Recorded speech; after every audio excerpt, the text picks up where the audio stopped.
What is up, YouTube? PieFaceGuy9000 here. I've been procrastinating this video for no justifiable reason. The only reason I'm making this video is because I have nothing better to do. So, in this video, I'm going to give you my biggest tips, tricks, and general advice for historical menswear. So, let's get right into it. So, first things first, have a budget and a general price line.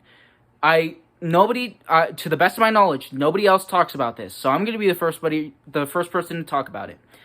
So, if you're digging around online, you think to yourself, okay, I want to find something very specific. Let's say a double-breasted frock coat. Okay, I know what I'm looking for. I want to find a double-breasted frock coat. I would like an actual antique, a Victorian antique, possibly Edwardian or sometime later. That's what I'm looking for. Now there are people online, and I'm gonna get into this later. This is why I mostly buy reproductions. I'm gonna get right to that. You're looking for this, and you find it. Okay, I found a 1905 double-breasted frock coat. Beautiful condition. It is my size. And I love it. It's so perfect. And it's like $6,000. That is not good. Do not buy that. It is a waste of your time.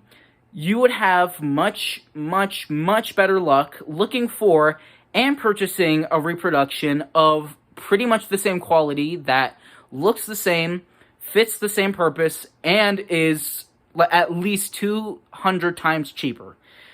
So, with this being said, I personally reach solely for reproductions because I cannot afford genuine, any era piece. I do have 2 historical pieces in my collection. I have yet to date one of them, and okay, so one of them is this really nice waistcoat, which I suspect is from the late 1890s. I also have I have yet to date it, but I can tell it is a antique tailcoat. It's very, very formal. I rarely wear it because it is in such deteriorating quality. So I normally only wear it for white or black tie events. So with that being said, reach primarily for reproductions. Budgeting is really, really important for this. Set down a budget of no more than $200. If you find something you absolutely love and, you can't live without it, it's the most beautiful 1910s men's coat you've ever seen in your life. If it is more than at least $300, ignore it. It's not a waste of your time. I have seen very good quality coats go up for $1,000 online. I shit you not. This is a scam in and of itself. Reach for reproductions because you will go broke with this hobby. If you do not have the money to afford this hobby, don't get into this hobby or just buy a bunch of costume pieces. So that leads into my next point. And that is try to know exactly what you're looking for. If you know what you're looking for, you'll have more success finding it, or so I've found. So, if you're going to a thrift store, a secondhand store, you're going online, Facebook Market, eBay, whatever you want to do, you should know exactly what you're looking for. So, I want to find a double-breasted frock coat from the 1890s, no later than the 1920s. Okay, you know what you're looking for. This is the hard part, is finding it. I have yet to find a historical piece in any real life location, except for the tailcoat I mentioned a couple minutes ago. That's it. I have never seen a actual historical piece except in museums and online. So, best of luck to you is all I'm going to say.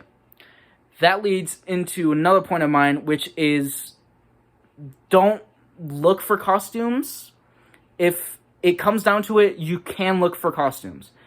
I personally would prefer the key term reproduction, because costume is usually a term indicative of lower quality in clothes. So there are some things in that you can find in costumes that you can't find in reproductions. That's things I've found.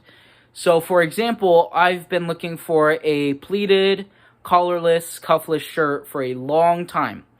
And there are real vintage pieces for $200, and that's a big no-no, because I don't want to buy some dead person's crusty old sweaty stained shirt.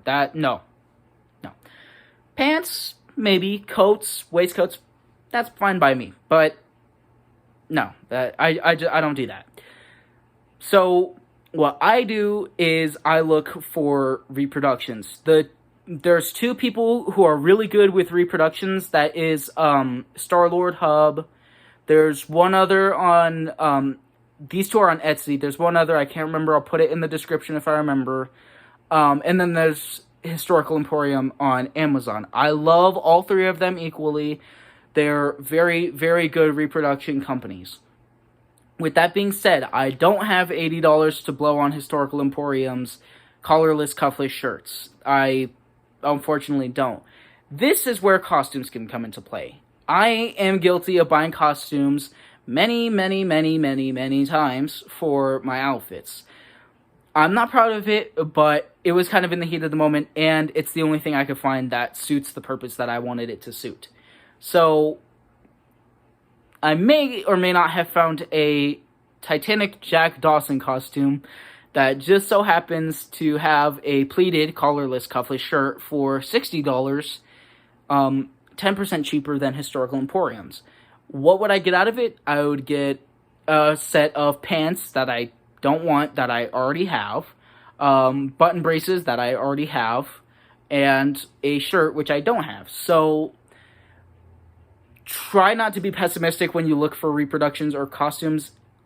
This mostly applies to costumes, because costumes mostly come with one or more pieces. So, I mean, even if I don't need the pants, you could give them to a friend. You could give them to somebody who is just getting into historical menswear. And they may love it, they may hate it. I know that's not what I'm getting the costume piece for, and I'm not going to tell them that, because I don't want it. There's nothing I'm going to do with it. So, this leads into another point of mine, and that is come up with a general look you want and try not too hard, but pretty hard to achieve it. So, a good couple people, if you're trying to get inspiration for costumes, is Darling Videos, Antique Menswear, and Vintage Brochet, all on YouTube. Those are wonderful people. I've learned so much from them. I actually got to talking with Aaron from Antique Menswear a couple days ago about cravats, because I can't find any. I'm gonna put it on screen to the left or right of me now. They wear these asymmetrical cravats, which I cannot find, no matter how hard I look for them. I can't find them. I got to talking. I said, hey, do you know where you got this from by any chance? Did you make it? If you have any information on it, that'd be wonderful. I still can't find them, so I'm probably going to make it myself, because I have plenty of spare fabric just kicking around.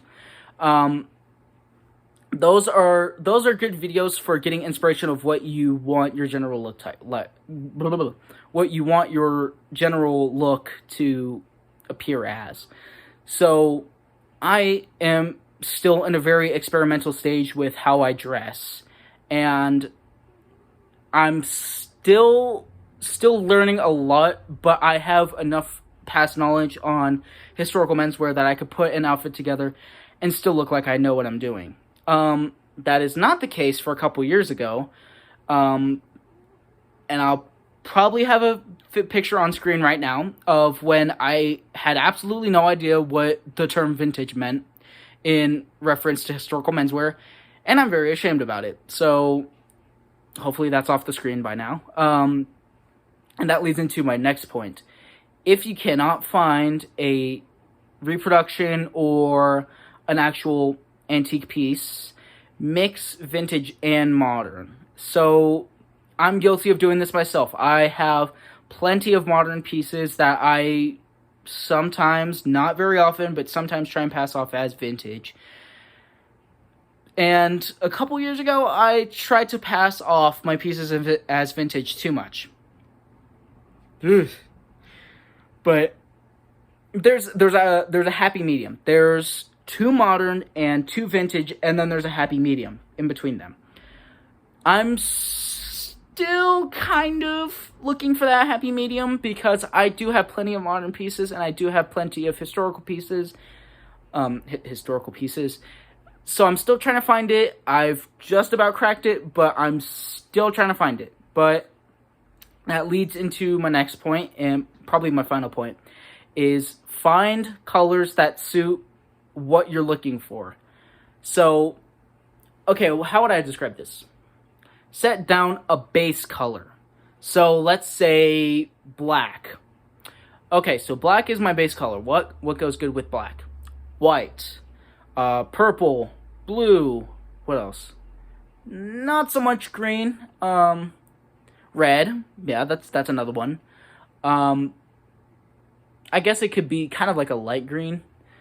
Let's see, what else? Orange, maybe. Not so much gray. I wouldn't say gray. Look at that. 6 colors that go well with black. And you wonder why historical men wear black so much. Is because it's such a versatile color. If I see you wearing black, I either think you're trying to be formal or you're just really depressed. So use black sparingly in historical menswear. So, okay, so you have a base color. You have a base color of black. Okay, so I have a black double-breasted frock coat. I have black trousers. So I could do a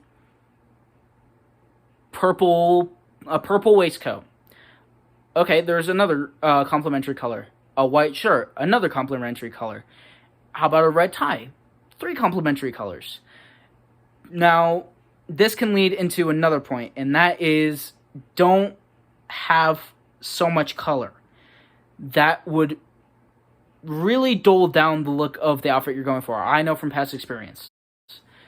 If you have too much color, you can start to look a little goofy. If you don't have enough color, your outfit can look pretty bland. So I would say shoot for 1 to 3 other colors in your outfit, no more than 3. Because if you go past 3, your outfits can start looking a little goofy. So I would generally say at least 2. So two is a good baseline. And that I have an abbreviation for it. It's really stupid. I'm still working on it, and that is BCC.